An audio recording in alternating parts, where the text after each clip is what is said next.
আল্লাহ তাআলা বলেন ওয়াজআলনা নাওমাকুম সুবাতা ওয়াজআলনাল লাইলা লিবাসা, রাতকে তোমাদের জন্য বিশ্রামের উপযুক্ত করে দিয়েছি, ঘুমকে নিদ্রাকে তোমাদের জন্য আরামদায়ক করে দিয়েছি, অর্থাৎ ঘুমিয়ে তোমরা আরাম করবে, রাতের বেলা বিশ্রাম নেবে। আল্লাহ তাআলা এই ব্যবস্থাপনা করে দিয়েছেন। ইসলামে কোনো বিধান নেই যে সারাটা রাত জেগে থেকে ইবাদত করলে বেশি সওয়াব, এরকম কথা নাই। বরং আল্লাহর নবী শিক্ষা দিলেন যে ব্যক্তি সাত নামাজ জামাতের সহিত আদায় করবে এবং ফজরের নামাজ জামাতের সহিত আদায় করবে, ঈশার নামাজ জামাতে পড়ে যদি সারাটা রাত এমনি ঘুমিয়েও থাকে, ফজরের নামাজ আবার জামাতের সহিত আদায় করে, তাহলে এই সারাটা রাত ঘুমিয়ে থাকলেও তার জন্য ইবাদত হিসেবে গণ্য হয়ে যাবে। আলহামদুলিল্লাহ الحمد لله نحمده ونستعينه ونستغفره ونؤمن به ونتوكل عليه ونعوذ بالله من شرور أنفسنا ومن سيئات أعمالنا من يهده الله فلا مضل له ومن يضلله فلا هادي له وأشهد أن لا إله إلا الله وحده لا شريك له وأشهد أن محمدًا عبده ورسوله صلى الله عليه وعلى آله وأصحابه وبارك وسلم. أما بعد فأعوذ بالله من الشيطان الرجيم. بسم الله الرحمن الرحيم. ما كان محمد أبا أحد من رجالكم ولكن رسول الله وخاتم النبيين وكان الله بكل شيء عليما. يا أيها الذين آمنوا اذكروا الله ذكرا كثيرا وسبحوه بكرة وأصيلا. বহু বছর ধরে নিয়মিত ধারাবাহিকভাবে এই ওয়াজ মাহফিল ইসালে সব হয়ে আসছে। জনাব হযরত মাওলানা আক্তার সাহেব, আমার দাদা হুজুর রহমতুল্লাহ আলাইহির খুব একনিষ্ঠ মানুষ ছিলেন, আছেন। তার মেহনত পরিশ্রমে এই মাহফিলে আমার আব্বাজান, আমার চাচাজান হুজুরগণ অনেক এসেছেন। আমিও আগে কয়েকবার এসেছি, কয়েক বছর আসার সুযোগ হয়নি, আল্লাহ তাআলা এবার আসার সুযোগ দিয়েছেন, বলি আলহামদুলিল্লাহ। বেশি কথা বলে কষ্ট দেওয়া হবে না। আপনাদেরও মনে হচ্ছে ওয়াজ শোনার আগ্রহ খুব বেশি নেই মনে হচ্ছে, হ্যাঁ আছে? আল্লাহ তাআলা শোনার তৌফিক দান করুন। কারণ আমি কয়েকবারই এসেছি, আপনাদের এই আশপাশের এলাকার মানুষেরা কেন যেন ওয়াজ মাহফিলে খুব কম আসে। আপনারা তো এসেছেন, কিন্তু আশপাশে অনেক লোক আছে, কিছু অংশ আসলেও মোটামুটি এই জায়গা দেওয়া সম্ভব হতো না। তারপর আল্লাহ তাআলা আপনাদের সুযোগ দিয়েছেন, আল্লাহ তাআলা আপনাদেরকে রহমত দান করুন, বলুন আল্লাহুম্মা আমিন। এবং যারা আসতে পারেননি, আল্লাহ তাআলা তাদেরকেও সঠিক বুঝ দান করুন। কারণ এই ওয়াজ মাহফিলের দ্বারাই আমরা ঈমান ইসলাম শেখার চেষ্টা করব ইনশাআল্লাহ। কারণ যারা মসজিদে যায় তারা তো যায়, যারা মসজিদে যায় না তাদেরকে তো নেওয়ার ব্যবস্থা করতে হবে। এই মসজিদগুলো প্রতিষ্ঠা হয়েছে ওয়াজ মাহফিলের দ্বারা। বহু এলাকায় অনেক মানুষ মুসলমানের সন্তান হলেও নামাজ জানতো না, রোজা জানতো না, মসজিদ বানাতে হবে এই চিন্তাও তাদের ছিল না। আলহামদুলিল্লাহ, এই ভারতীয় উপমহাদেশে পর্যায়ক্রমে এখন যে দেশে আপনারা বসবাস করছেন, বাংলাদেশ নামক রাষ্ট্র, এই দেশে এখন বর্তমানে শতকরা জনসংখ্যার দিক থেকে 90% মুসলমানের সন্তান, বলি আলহামদুলিল্লাহ।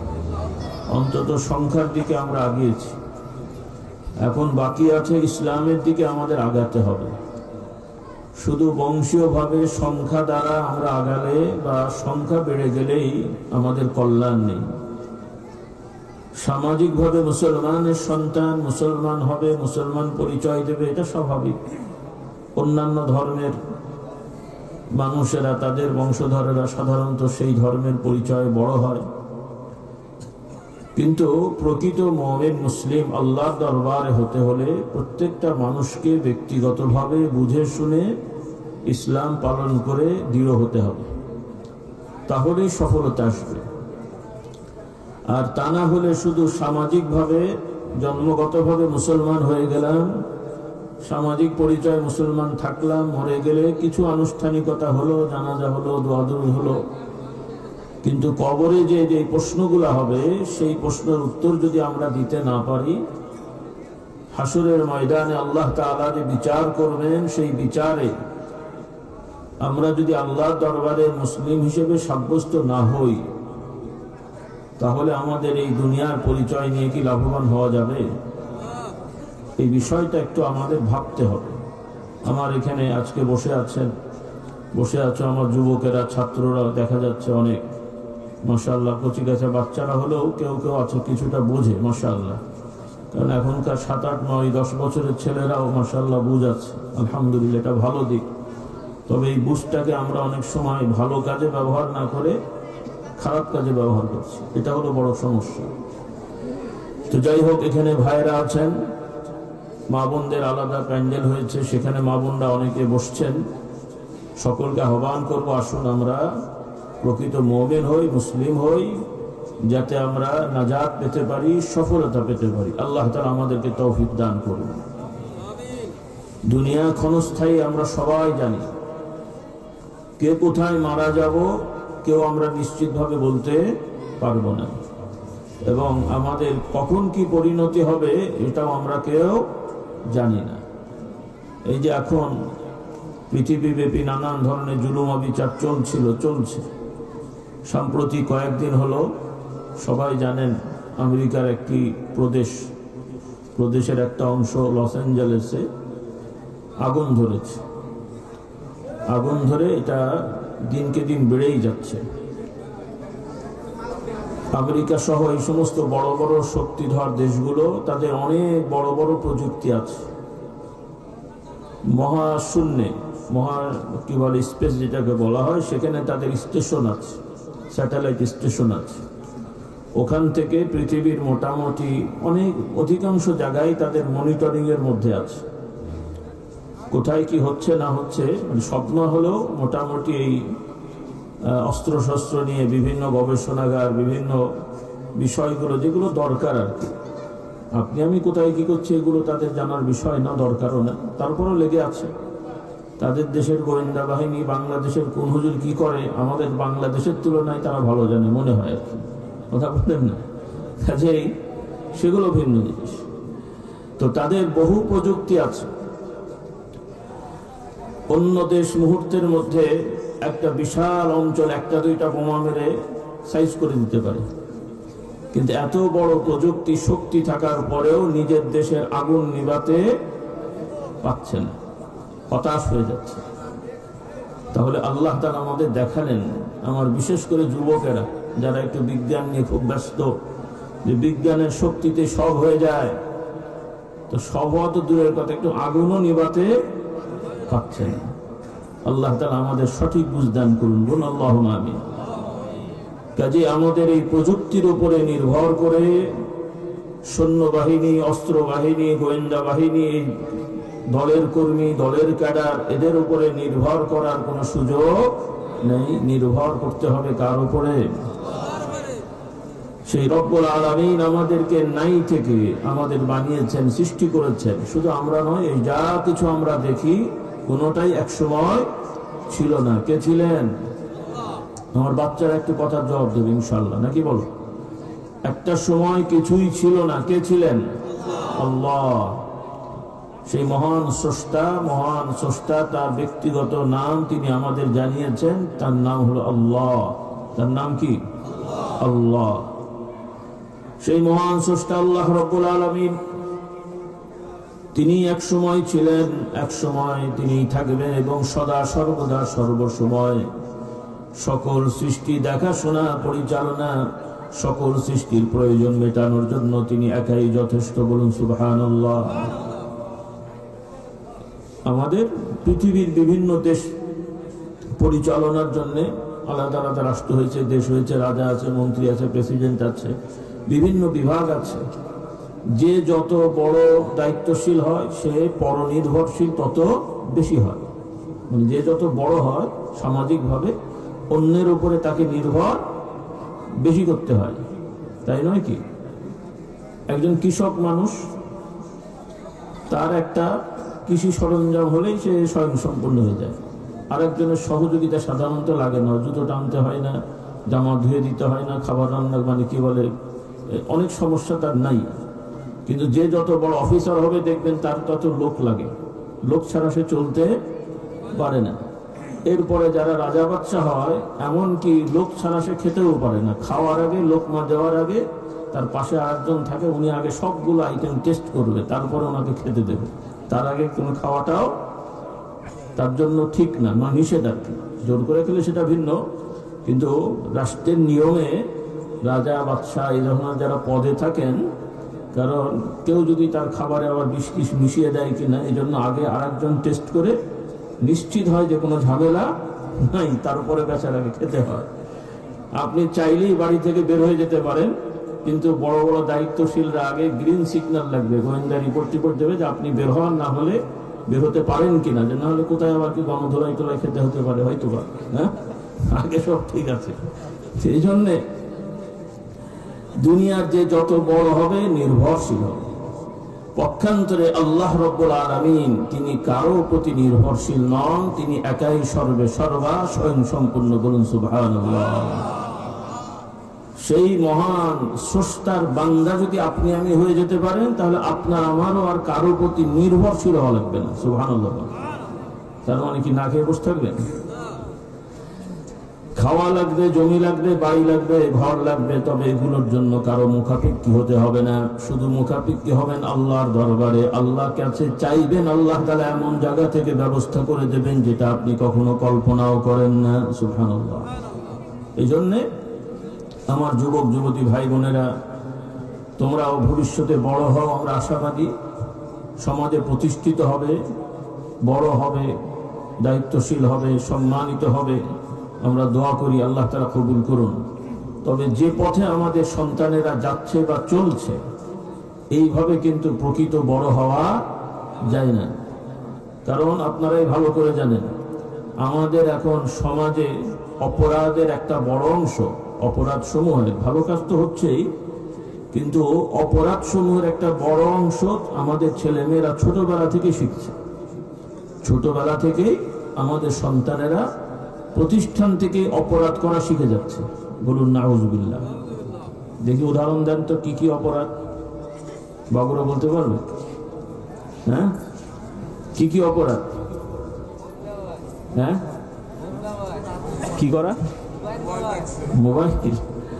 মোবাইল ব্যবহার করা তো আর কমন অপরাধ না। মোবাইলে ভালো দিকও আছে, খারাপ দিকও আছে। আচ্ছা, সহজভাবে বলে দিই, আমাদের ছেলেমেয়েরা ছোটবেলা থেকেই অপরাধ করে। তারা স্কুল থেকেই, বিদ্যালয় থেকে, প্রাইমারি থেকে নকল করার প্রবণতা আছে না নাই? এটা মানে ভালো কাজ নাকি? হ্যাঁ, আচ্ছা। এই যে নকল করা হয়, শুধুমাত্র ছেলেরা করে তা না, ছেলের বাপ মারাও অনেক সময় তাকে উৎসাহিত করে যেন নকল করে সে পাশ করে যায়। আপনাদের দেশে আছে কিনা আমার জানা নেই। হ্যাঁ, আছে না নাই? আর মাস্টার সাহেবরাও অনেক সময় সুযোগ দেয়, কারণ ওরাও চিন্তা করে যে বেশি পার্সেন্ট ফেল করলে আবার ওদের গাড়ি দোষ পড়বে, সেই জন্য কোনোভাবে পাশ করাতে পারলেও ওরাও বেঁচে যায়। হ্যাঁ, তাহলে এই যে আমাদের 7, 8, 9, 10, 12 বছরের ছেলেরা প্রথম থেকেই নকল করে পাশ করা, তার মানে জালিয়াতি করা, ধোঁকা দেওয়া শিখে যাচ্ছে। বলুন নাউজুবিল্লাহ। এরপরে ধোঁকা দিয়ে পাস টাস করে সার্টিফিকেট পেলে এরপরে চাকরির সময় আবার ধোঁকা। হ্যাঁ, ওই পরীক্ষাতেও গন্ডগোল, এরপরে আবার বান্ডিল তো আছে, এরপরে তোর মামা খালা শালু শালা, তারপরে কি বলে আপনার দল টল, এগুলো তো আছেই নাকি? বলে দলের যোগ্যতা, মামার যোগ্যতা, শ্বশুরের যোগ্যতা আছে না এগুলো? তাহলে যার যেই যোগ্যতা নেই, এই ধরনের লবিং করে তারা আবার দায়িত্বে বসে যাচ্ছে। তাহলে একদিকে তার যোগ্যতা নাই, ধোঁকা দিয়ে জায়গায় বসে গেল, এরপরে এই দীর্ঘদিনের বদ অভ্যাস রাতারাতি কি ভালো হয়ে যায়? এরপরে চুরি চামারি শুরু হয়ে গেল। আগে গ্রামগঞ্জে ছেঁচড়া চোর ছিল, কি চোর? এখন ছেঁচড়া চোর কমে গেছে, এখন স্মার্ট চোর বেড়ে গেছে। কি চোর? স্মার্ট চোর। আগে কি বলে, ন্যাংটা পরে বা প্যান্ট ট্যান্ট পরে খালি গায়ে কাদা টাদা মেখে চুরি চামারি করতো। এখন কোট প্যান্ট টাই, কি বলেন, বড় বড় অফিসে এখন বেড়া কাটা শীত কাটা চত্বর নেই, এখন সবগুলো চেক কাটা আর ভাউচার কাটা। কি কাটা? চেক কাটা, ভাউচার কাটা। তো এই ধরনের চেক কাটা ভাউচার কাটা শুধু সাধারণ না, মাদ্রাসা টাইটেল পাস দাওরা পাস এর মধ্যেও কিন্তু আছে, পার্সেন্ট কম হোক কিন্তু আছে। তাহলে এই সমস্ত জেন্টালম্যান আর ভিআইপি ম্যান নিয়ে যদি আমরা মাঠে ময়দানে স্লোগান দিই, রাস্তায় স্লোগান, কোরআনের আলো ঘরে ঘরে জ্বলবে তো নাকি? জ্বলে? আল্লাহ আমাদের হেদায়েত দান করুন। হাসার জন্য বলছি না, এই বাস্তবতাগুলো আপনাদের সামনে তুলে ধরলাম।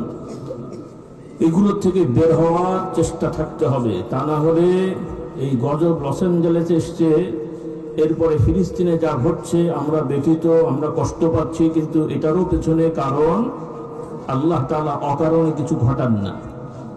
তারাও মুসলমান, জুলুমের শিকার হচ্ছে, কিন্তু তারাও কিন্তু একটা সময় জুলুম করেছে, নিজেদের প্রতিও নিজেরা জুলুম করেছে। আল্লাহ তাআলা এই ওসিলা হয়তো ক্ষমা করবেন, আমরা চাই না তাদের এই রকম মৃত্যু। তো আপনি আমিও কিন্তু নিরাপদ নই। মুসলমান নাম নেব, মুসলমান নিজে বলবো, কোরআনের কথা মুখে বলবো, কিন্তু বাস্তবে কোরআন সুন্নাহ বিরোধী কাজ করে ইসলামের ক্ষতি করা, মুসলমানের ক্ষতি করার পায়তারা করব, আর নিরাপদে দুনিয়ায় ঘুরে বেড়াবো, আল্লাহ ছেড়ে দেবেন, এমনটি চিন্তা করার অবকাশ নেই। এজন্য আমার ভাই বোনেরা, আল্লাহ রাব্বুল আলামিন মুসলমানদেরকে আহ্বান করে বলেন, হে ইমানদারেরা, হে মুসলমানেরা, তোমরা পরিপূর্ণভাবে ইসলামের মধ্যে প্রবেশ করো। শুধু বংশীয়ভাবে নয়, শুধু কিছু কিছু কর্ম, নামাজ রোজা হজ যাকাত টুপিদারি তসবিহ মানুষকে দেখালে শুধু এতটুকু নয়, বরং তোমার ঈমান আকীদা বিশ্বাস, তোমার দৃঢ়তা, তোমার আখলাক চরিত্র, সর্ব ব্যাপারে আল্লাহ তাআলার আইন তোমরা মেনে চলো।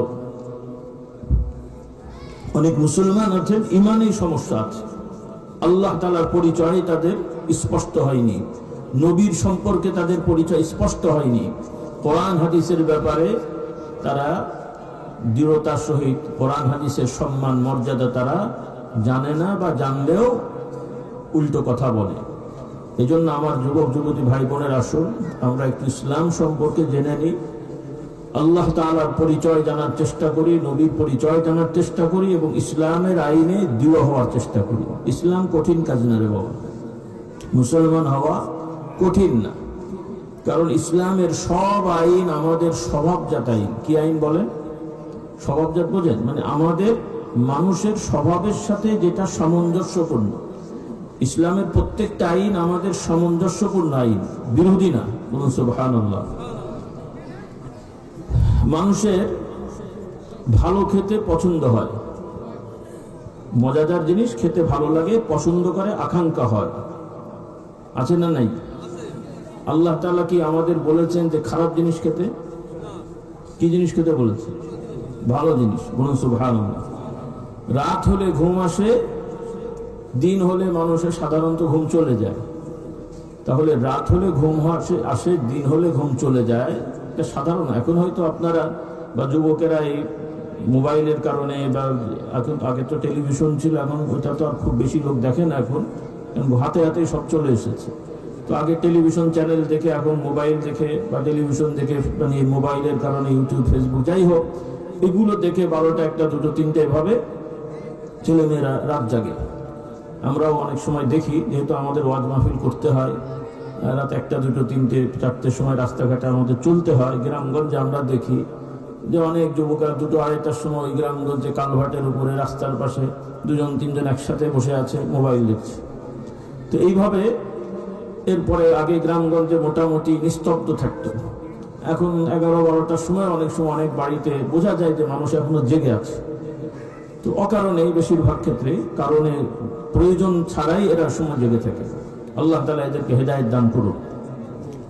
তো রাতে জাগা কবিরা গুনাহ আমি তা বলছি না, গুনাহ না হলেও এটা ক্ষতিকারক। একান্ত প্রয়োজন থাকলে জাগবেন, যেমন আমাদের জাগতে হয়, বা অনেকে যারা ডিউটি করে তাদের জাগতে হয়, বিভিন্ন বিভাগ আছে। কিন্তু আপনাকে আল্লাহ সুযোগ দিয়েছেন ঘুমানোর, আপনি ঘুমাতে পারবেন, জাগা জরুরি না, তাহলে আপনার দায়িত্ব হলো বিশ্রাম নিয়ে শরীরটাকে ঠিক রাখা। কারণ এভাবেই আল্লাহ তাআলা আমাদেরকে সৃষ্টি করেছেন। বলুন সুবহানাল্লাহ। কোরআনুল কারীমে এগুলো আল্লাহ তাআলা আমাদের শিক্ষা দিয়েছেন। মুসলিম অমুসলিম ধর্ম বর্ণ নির্বিশেষে সবাই জানে রাত আসলে ঘুম আসে, কিন্তু আল্লাহ তাআলা আমাদের কোরআন নাযিল করে শিক্ষা দিলেন যে এই যে ঘুম আসে তোমাদের, এটা এমনি হয় না। আল্লাহ তাআলা বললেন যে আমি তোমাদের জন্য এটা ব্যবস্থা করে দিয়েছি। সুবহানাল্লাহ। আল্লাহ তাআলা বলেন ওয়াজআলনা নাওমাকুম সুবাতা ওয়াজআলনাল লাইলা লিবাসা, রাতকে তোমাদের জন্য বিশ্রামের উপযুক্ত করে দিয়েছি, ঘুমকে নিদ্রাকে তোমাদের জন্য আরামদায়ক করে দিয়েছি। অর্থাৎ ঘুমিয়ে তোমরা আরাম করবে, রাতের বেলা বিশ্রাম নেবে। আল্লাহ তাআলা এই ব্যবস্থাপনা করে দিয়েছেন। ইসলামে কোনো বিধান নেই যে সারাটা রাত জেগে থেকে ইবাদত করলে বেশি সওয়াব, এরকম কথা নাই। বরং আল্লাহর নবী শিক্ষা দিলেন যে ব্যক্তি সাত নামাজ জামাতের সহিত আদায় করবে এবং ফজরের নামাজ জামাতের সহিত আদায় করবে, ঈশার নামাজ জামাতে পড়ে যদি সারাটা রাত এমনি ঘুমিয়েও থাকে, ফজরের নামাজ আবার জামাতের সহিত আদায় করে, তাহলে এই সারাটা রাত ঘুমিয়ে থাকলেও তার জন্য ইবাদত হিসেবে গণ্য হয়ে যাবে। পুরুষেরা জামাতে যাবে ঈশার নামাজে, মহিলারা স্বাভাবিকভাবে বাড়িতে পড়বে। তার মানে তাদের সব কম তা না, কারণ আল্লাহ তাআলা পুরুষ নারী সৃষ্টি করেছেন। মানুষের কার কি সুবিধা অসুবিধা আল্লাহ তাআলাই ভালো জানেন, এজন্য বিধানও করে দেন। পুরুষের নামাজ লাগে, মহিলাদেরও নামাজ লাগবে, কিন্তু নামাজের নিয়ম কানুনের তফাৎ আছে, আছে না নাই? পুরুষ জামাতের সহিত নামাজ পড়বে। আমার যুবকেরা, ছেলেরা শিখে রাখো, নামাজ শুধু পড়লে হবে না। যারা স্থানীয়ভাবে আছো, কোথাও অবস্থান করছো, মুকিম বলা হয়। অল্প সময় তো আমি বেশি বলতে পারছি না, সংক্ষেপে যা তোমাদের ধারণা দিয়ে যাই। আমার যুবকেরা যাদের 13, 14, 16 বছর হয়ে গেছে, তোমরা মনে করো না যে আমাদের এখনো সময় আছে, আরো বড় হই তারপরে নামাজগুলো শুরু করব। কারণ স্বাভাবিকভাবেই ইসলামের আইন অনুযায়ী আমাদের ছেলে মেয়েরা 14, 16, 18 তো দরকার হয় না, 15 বছরের মধ্যেই তাদের জন্য নামাজ, রোজা, পর্দা, বশিদা, মোট কথা হালাল হারামের প্রায় সব বিধানই এদের জন্য প্রযোজ্য হয়ে যায়।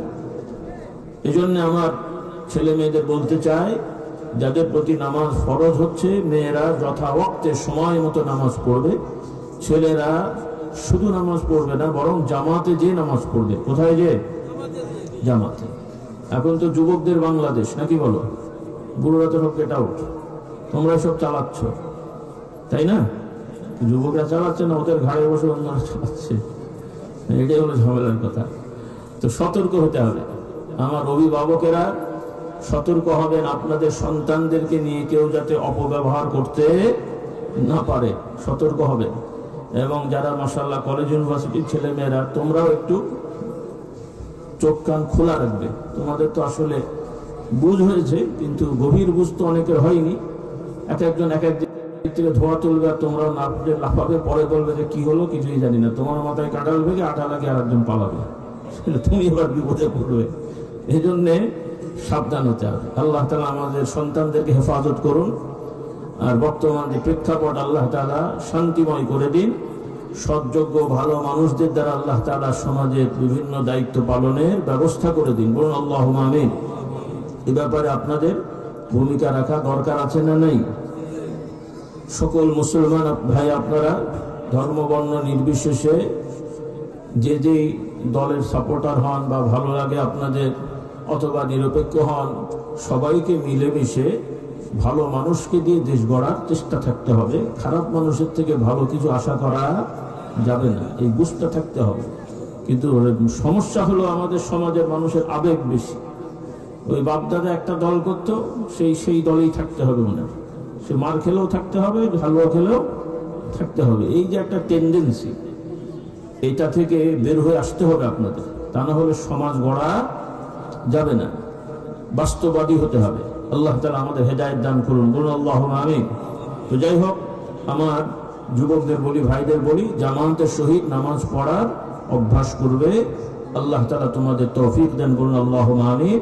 মা বোনেরা যথা সময়ে নামাজগুলো আদায় করবেন, ইচ্ছা করে কাজা করবেন না। রমজানের রোজাগুলো হিসাব রাখবেন। এই তো দেড় মাস পরেই সম্ভব নাকি, দেড় মাস পরেই প্রায় রমজান চলে আসছে। অনেক মা বোনদের গত রমজানের অনেক রোজা বাদ আছে বা তার আগেরও বাদ আছে, হিসাব নিকাশ করা হয়নি, যে কয়টা রাখছে, যেগুলো ভাঙছে আর কোনো রাখারাখি নেই। এই সমস্যা মহিলাদের আছে না নেই? হ্যাঁ, না জানা নেই আপনাদের, আপনাদেরও খোঁজ খবর নেই। আমার মা বোনেরা, রমজানের 1 মাস রোজা আল্লাহ তাআলা ফরজ করেছেন। পুরুষরা তো স্বাভাবিক রেখে ফেলে, মা বোনদের বিশেষ কারণে কিছু রোজা রাখার সুযোগ হয় না, ওগুলো হিসাব রাখতে হয়। আর হিসাব রেখে এক রমজান থেকে আর এক রমজানের মধ্যেই যে কোনো মাসে একটা দুটো করে রেখে ফেলা দরকার, যাতে করে এগুলো জমে না যায়। তো পেছনে যদি কারো ভুল হয়ে থাকে, এখন 1.5 মাস আছে, এই 1.5 মাসে যে কটা পারেন রাখেন, তওবা করেন, আল্লাহ তাআলা ক্ষমা করে দেবে ইনশাআল্লাহ। আর ভবিষ্যতে যেন এই অন্যায়টা না হয়, আল্লাহ তাআলা আমাদের হেফাজত করুন। কারণ মা বোনদের ইবাদতের নিয়ম কানুন আর পুরুষদের ইবাদতের নিয়ম কানুন কিছু তফাৎ আছে। মহিলা পুরুষ আল্লাহ বানিয়েছেন, পুরুষ পুরুষ, নারী নারী, পুরুষ নারী হবে না, নারীও পুরুষ হবে না। কিন্তু বর্তমান আন্তর্জাতিকভাবে কিছু গোষ্ঠী আছে, এরা আবার মানুষকে নতুনভাবে মানুষকে শেখাচ্ছে। সেটা হলো যে মানুষ জন্মগত নারী পুরুষ না, মানুষ মানুষ, তারপরে সে বুঝ হয়ে সে যদি চিন্তা করে আমি পুরুষ, সে পুরুষ, সে চিন্তা করলে নারী নারী। মানে আপনি দেহের দিক থেকে পুরুষ, যদি মনে করেন আমি কেন যেন নারী নারী মনে হচ্ছে, কোর্টে যে বলবেন আমি মেয়ে হতে চাই, সার্টিফিকেট দিয়ে দেবে আপনি মেয়ে হয়ে গেছেন, নাউজুবিল্লাহ পরে। আবার ছেলে বলবেন, মেয়ে বলবে আমি ছেলে হতে চাই, শরীর সব ঠিক আছে। আবার আরেকটা শয়তানি আছে, এরা আবার অপারেশন করে চেঞ্জ করে, সুস্থ মানুষ অপারেশন করে চেঞ্জ করে। এটাকেও আবার রাষ্ট্রীয়ভাবে অন্যান্য সমাজে স্বীকৃতি দেওয়া হচ্ছে যে এটাও বৈধ, বলুন নাউজুবিল্লাহ। আমার যুবকদেরকে জানিয়ে দিই, এই ধরনের চিন্তা এগুলো শুধু অন্যায় না, এগুলো কুফরি, এগুলো কুফরি। এই ধরনের যারা চিন্তা করবে যে একটা মানুষ স্বাধীনতা আছে, সে পুরুষ থেকে নারী হতে পারে, নারী থেকে পুরুষ হতে পারে, এই চিন্তা করাটাই হলো কুফরি। তার মানে সে তওবা না করে মরলে সে কাফের, বলুন নাউজুবিল্লাহ। তওবা না করে মরলে কি হবে? কাফের হবে। আর কাফেরের ঠিকানা কোথায়? চিরস্থায়ী জাহান্নাম। এই বুঝটা আমাদের থাকতে হবে, কারণ আল্লাহ তাআলা যাকে যেভাবে বানিয়েছেন সেটাই হবে, যাকে যেভাবে বানিয়েছেন সে তাই হবে।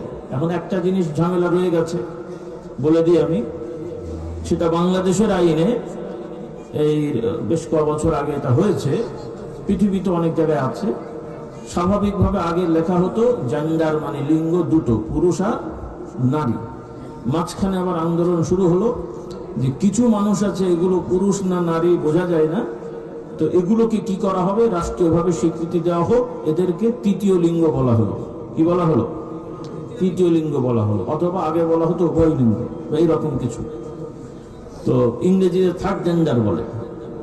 তো এই যে বিষয়টা সমাজে দেখা দিল, এটা দেখা দেওয়ার বড় কারণ হলো যে অনেক মুসলমানরা সচেতন না, আর অমুসলমানদের সমস্যা তাদের মধ্যে এটা আছে।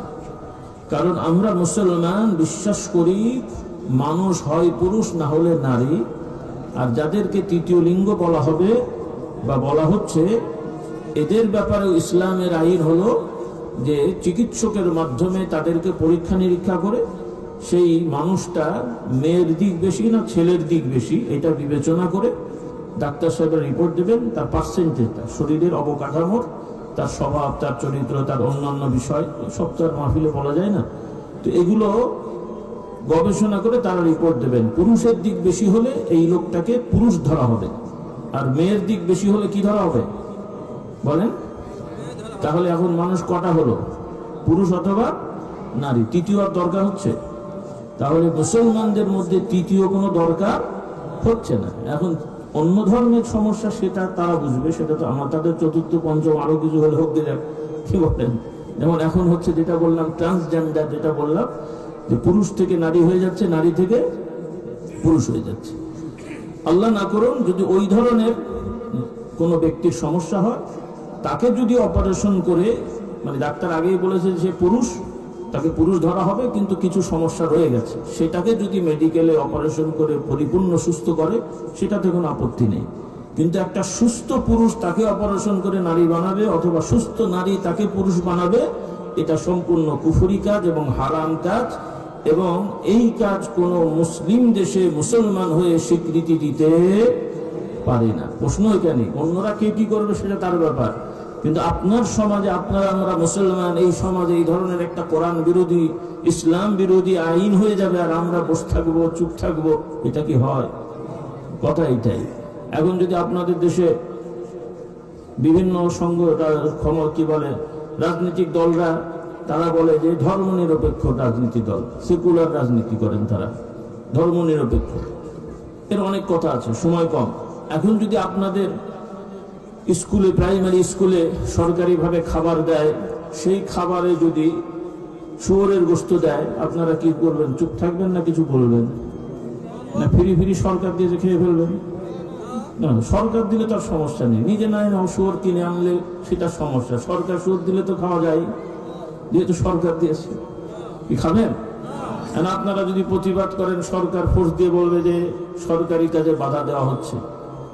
সরকার তো নিরপেক্ষ, আপনি শুয়োর খাবেন কি খাবেন না, সরকারের মাথা ব্যথা নেই। সরকারের ফান্ড আছে, গরুর দাম বেশি, শুয়োর খাইয়ে দিয়েছে, খাবেন আপনি? কি বলেন? খাবেন? কিছু বলা লাগবে না? লাগবে না? প্রতিরোধ করা লাগবে কিনা? আপনারা তখন বলবেন যে এই খানা দেওয়া তো দূরের কথা, এই খানার ধারে কাছেও আমরা যাব না, বরং আমাদের সন্তানদেরকে হালাল খাওয়াতে হবে। কথা ঠিক কিনা? আর যদি জোরাজুরি করে, বয়কট করতে হবে, যে কারো ছেলে মেয়ে স্কুলে যাবে না। ভয় পেয়ে গেলেন মনে হয়? আমি এখন করতে বলিনি, জাস্ট উদাহরণ দিচ্ছি। তো ওইভাবে আপনাদের সন্তানরা যাতে স্কুল কলেজ থেকে দিন শেখে, ইসলাম শেখে, সেই ব্যবস্থাপনা লাগা দরকার আছে কিনা, প্রশ্নটা এখানে। মাদ্রাসা আছে, ঠিক আছে, ওনারা বলেন মাদ্রাসা, তো মাদ্রাসা আছে, এটা তো একটা বিশেষজ্ঞের ব্যাপার। মাদ্রাসা, কিছু মানুষ মাদ্রাসায় পড়ে কোরআন হাদিসের পারদর্শী হবে, এটা একটা সেক্টর। কিন্তু কোরআন হাদিসের পারদর্শী ছাড়াও সকল মুসলমানের সন্তানকে বেসিক মৌলিক দিন শেখা লাগবে কিনা? কি লাগবে কিনা? তাহলে সে যদি স্কুল কলেজের পড়া নিয়ে, গতানুগতিক বিদ্যা নিয়ে ব্যস্ত হয়ে যায়, তো তাকে বাড়তি পড়াবেন কখন? সময় কোথায়? মাস্টার পাবেন কোথায়? এই জন্যে আপনাদের চেষ্টা থাকতে হবে, এই প্রাইমারি বিদ্যালয় থেকে শুরু করে ইউনিভার্সিটি লেভেল পর্যন্ত প্রতিটা স্তরে আমাদের পর্যাপ্ত প্রয়োজনীয় ইসলাম দিন শেখার ব্যবস্থাপনা দরকার আছে না নাই? আছে। আল্লাহ তাআলা আমাদের তৌফিক দেন, এবং এই দাবি আদায় করার চেষ্টা থাকতে হবে। যতদিন হচ্ছে না বসে থাকা যাবে না, নিজেদের সন্তানদেরকে এই মসজিদ কেন্দ্রিক আলেম ওলামা দিয়ে অন্তত আমাদের সন্তানেরা আলেম ওলামা, হুজুর, পীর সাহেব না হোক, অন্তত মুসলমান হোক। কি হোক? অন্তত কি হোক? মুসলমান হোক। আল্লাহ তাআলা আমাদেরকে এই বুঝ দান করুন, আল্লাহুম্মা আমিন।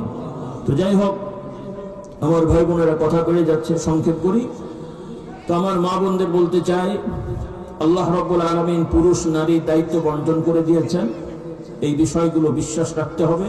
মা বোনরা পড়াশোনা করবেন, আপত্তি নেই, কর্ম করবেন, সেখানেও বৈধতা আছে, তবে পুরুষদের মতন না।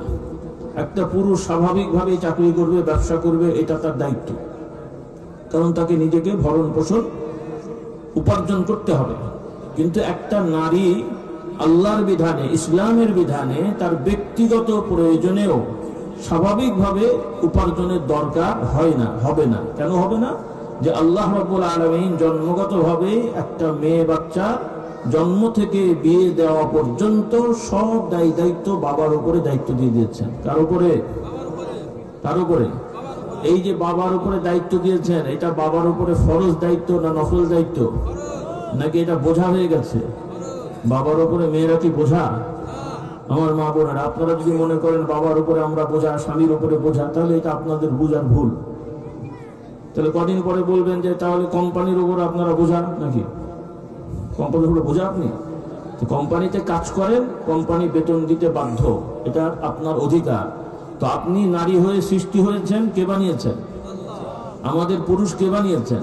কাজে আল্লাহ তাআলা পুরুষের উপরে দায়িত্ব দিয়ে দিয়েছেন, তার মেয়ে বাচ্চা জন্ম থেকে বিয়ে দেওয়া পর্যন্ত দায়িত্ব নিতে হবে। বিয়ে করলে স্ত্রীর দায়িত্ব নিতে হবে, দেনমোহর দিয়ে বিয়ে করতে হবে। নাকি খাতা কলমে 1-2 লাখ টাকা লিখবেন আর শ্বশুর বাড়ি থেকে 5-10 টাকা আদায় করবেন? আপনার দেশে নেই মনে হয়, হ্যাঁ? আল্লাহ হেদায়েত দান করুন। উঠে গেছে, আচ্ছা মাশাআল্লাহ, খুব ভালো হয়েছে। কোনটা উঠেছে, দেনমোহর দেয়া নাকি যৌতুক নেয়া? উঠে গেছে, মাশাআল্লাহ, খুব ভালো হয়েছে। আল্লাহ এটা সুসংবাদ তো আমাদের জন্য, আল্লাহ কবুল করুন, আল্লাহুম্মা আমিন। এই জন্য যুবকেরা বিয়ে করতে হবে দেনমোহর আদায় করে এবং দায়িত্ব নিয়ে। আল্লাহ তাআলা তৌফিক দান করুন, আল্লাহুম্মা আমিন।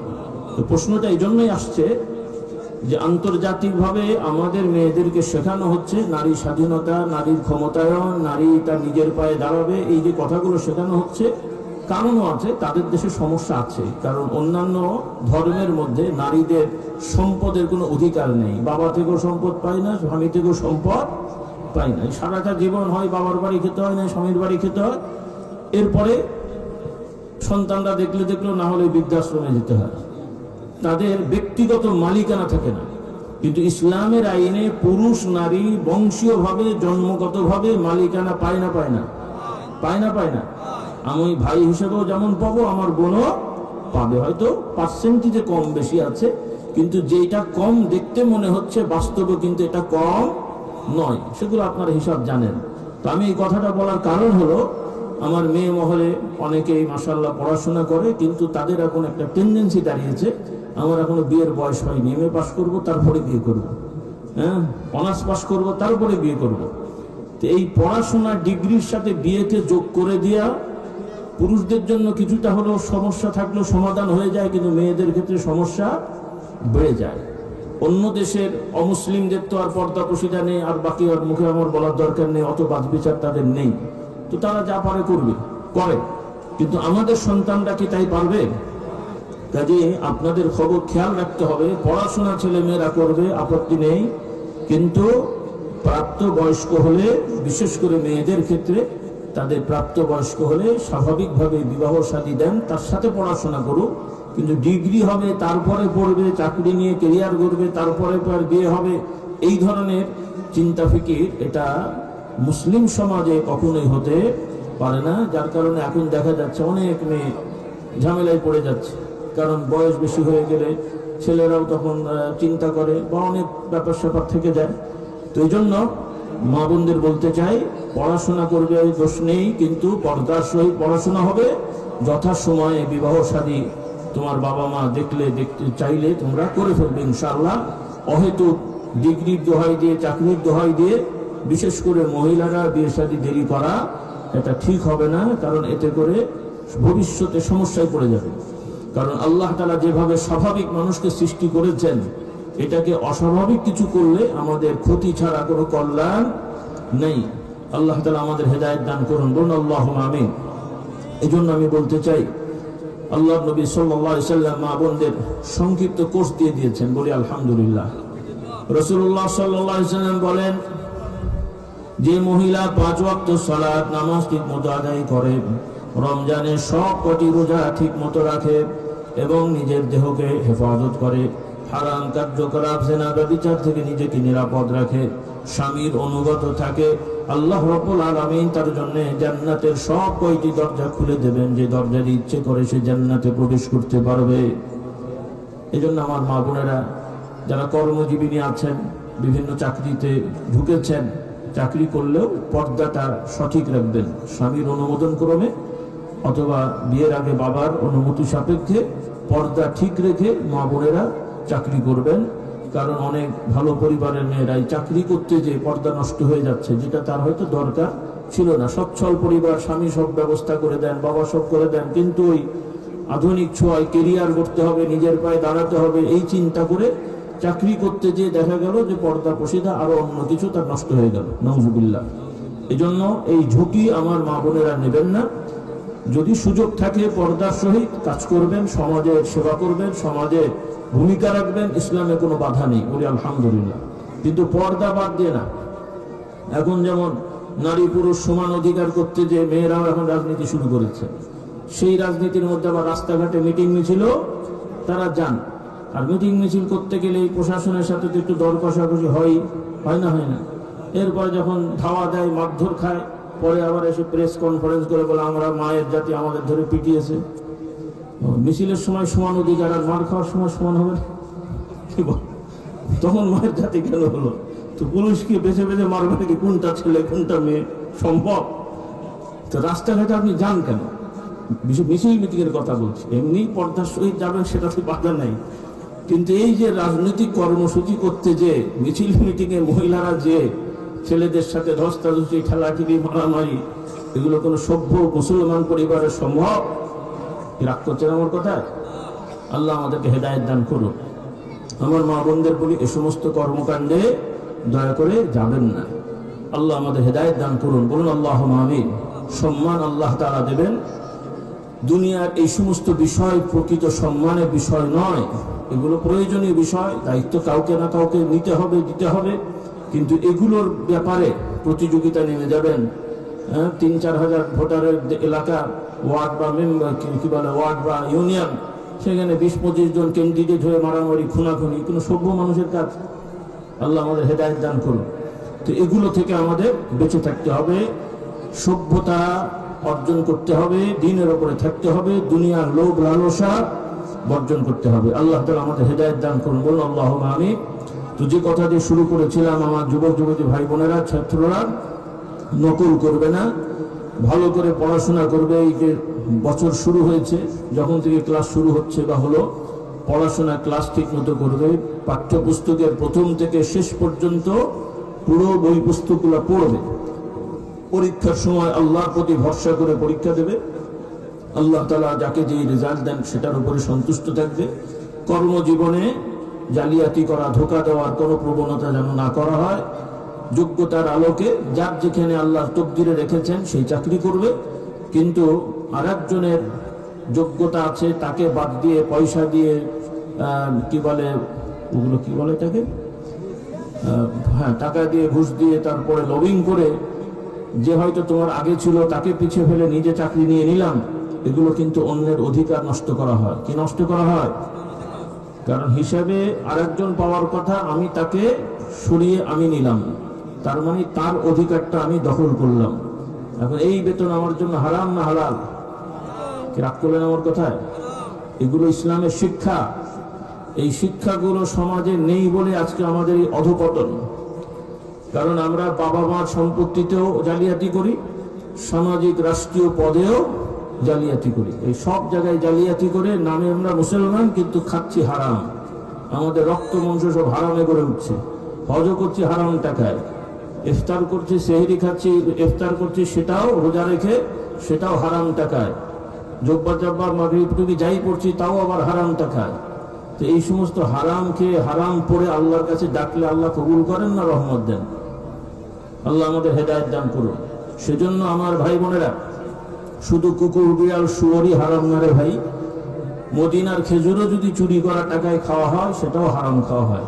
নাকি মদিনার খেজুর গুলো ছাড় পেয়ে যাবেন? হ্যাঁ, আমাদের দেশের লোকের এই করে, লাখ লাখ টাকা চুরি করে হজে যে বসে আছে, মনে করছে ফেরেশতারা ঘাড়ে করে জান্নাতে চলে যাবে।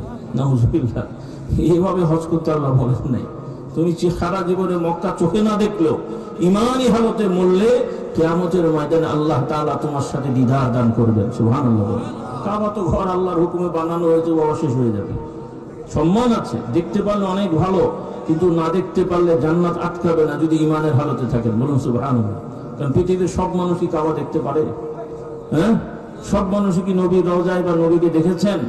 কিন্তু ইমানদার হলে আপনি জান্নাতে যাবেন, আল্লাহ তাআলা দিদার পাবেন, এতে কোনো সন্দেহ নেই। বলুন সুবহানাল্লাহ। এগুলো ইসলামের বিধান। সাধ্য আছে, সুযোগ আছে, অবশ্যই যেতে হবে, কিন্তু জালিয়াতি করে মক্কা যে মরলেও কোনো লাভ নেই। আল্লাহ তাআলা আমাদের হেদায়েত দান করুন। বলুন আল্লাহুম্মা আমিন।